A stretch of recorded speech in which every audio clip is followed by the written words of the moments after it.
I think it's wrong to talk about the First Lady's family vacation as a politician. She's a mom. Some criticism of First Lady Michelle Obama traveling to Spain on vacation, and a portion of that is coming from Democrats. Charles Krauthammer will have analysis. Radical Christianity is just as threatening as radical Islam. Rosie O'Donnell partners up with Oprah Winfrey on a new cable channel, but can someone as far left as Rosie draw an audience anymore? Bernie Goldberg on that. And now, ladies and gentlemen, sitting in for Rush Limbaugh, Karl Rove. Oh my God, I can feel it all across the country. And Karl Rove subs for Rush Limbaugh today on the radio. We'll tell you what happened there. Why is he on the radio? Caution, you are about to enter the no-spin zone. The factor begins right now.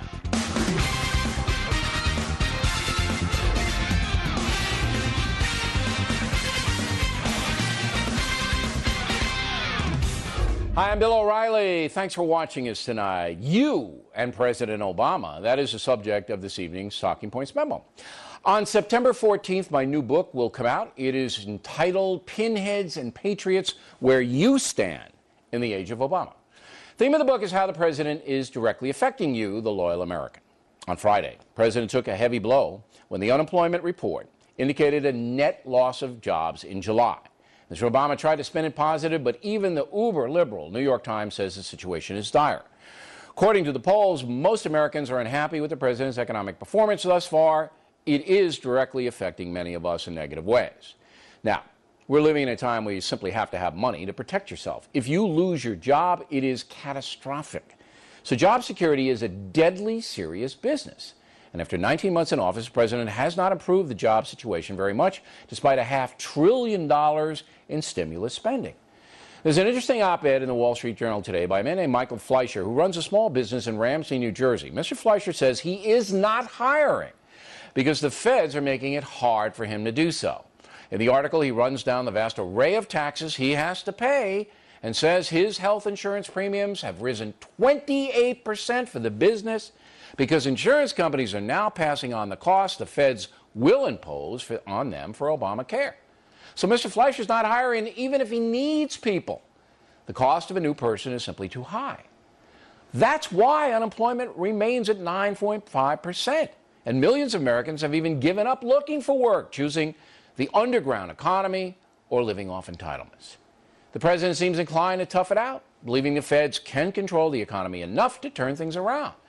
Meantime, conservatives are calling for tax cuts across the board to put more money in play, to give small business owners like Michael Fleischer less overhead. But Mr. Obama opposes that. So the average working American is caught in this terrible ideological war between a liberal president who wants to continue spending to stimulate the economy and an angry opposition who wants to let the free marketplace loose.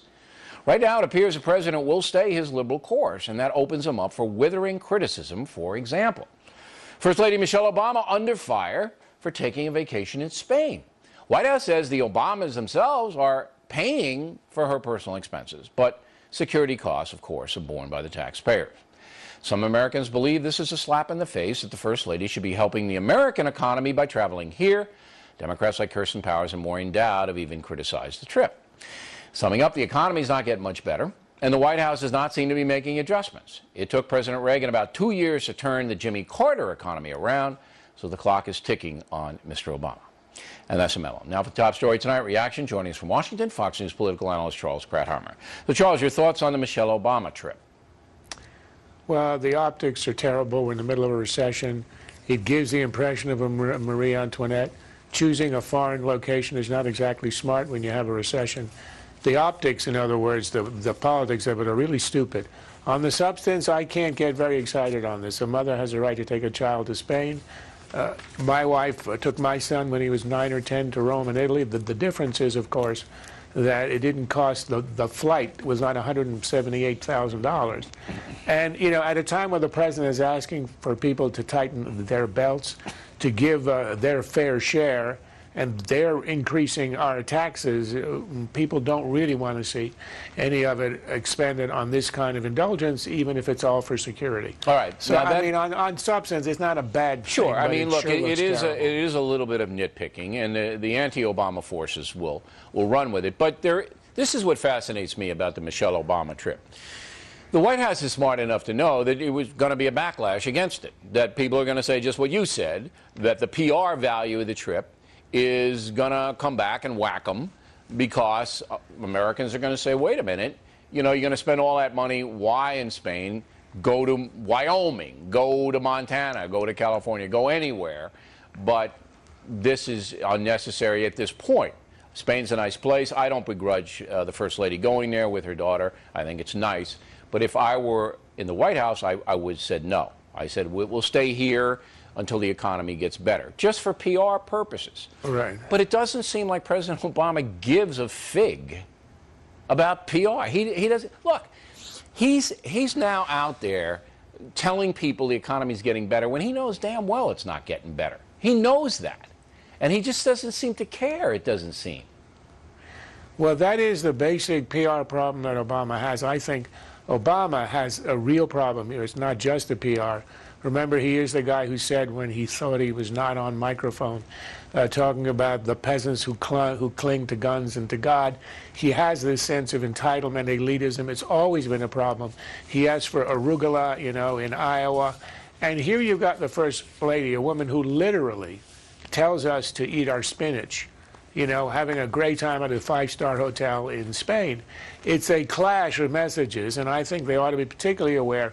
If you're asking, you know, higher standards, the virtue of public service, or Mrs. Obama is saying in 08 that Barack is going to ask more of you, not going to allow you to remain in your complacent world.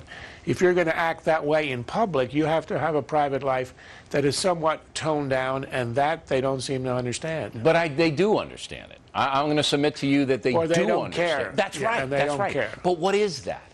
See, what is that? It's arrogance. How could it? But when you know it's going to hurt your administration, when you know that Democratic candidates for Congress don't want you to come to the district, the president, they want the First Lady to come, but they don't want the president. When you know all of these things and you still don't care, is that self-destructive? You're a psychiatrist. Come on, tell me what that is. When you know you're going to get hurt, you know the perception is that you're detached from the folks. First of all, I'm a psychiatrist in remission, so I'm speaking as a civilian. Okay. Number two, do you think he really cares how many of the blue dogs he loses in this election? Do I think so? Why wouldn't he? No, I don't think so. Doesn't he want a second term? Doesn't he want to get the social agenda? It doesn't mean it's going to hurt him in 2012. In fact, if he had the Republicans in charge of the House, that would help him in 2012, the same way it helped Clinton when he ran against the Newt Gingrich Republican Congress when he ran for re-election in '96, and he won re-election. Arguably, a Democratic House and Senate are less favorable if you're Obama running for re-election than losing one House. So you think he wants to tank the election in November? I don't think he wants to tank the election, but I don't think he stays up all night worrying and sleepless over if he's going to lose a blue dog or two here or there. All right. Charles Krauthammer, thanks very much as always. Next on the Rundown, Juan and Mary Catherine will react to what Charles says and the economic situation. Also, Bernie Goldberg on the alliance between Rosie O'Donnell and Oprah Winfrey. Will that be fruitful? Upcoming as the factor continues all across the USA and all around the world.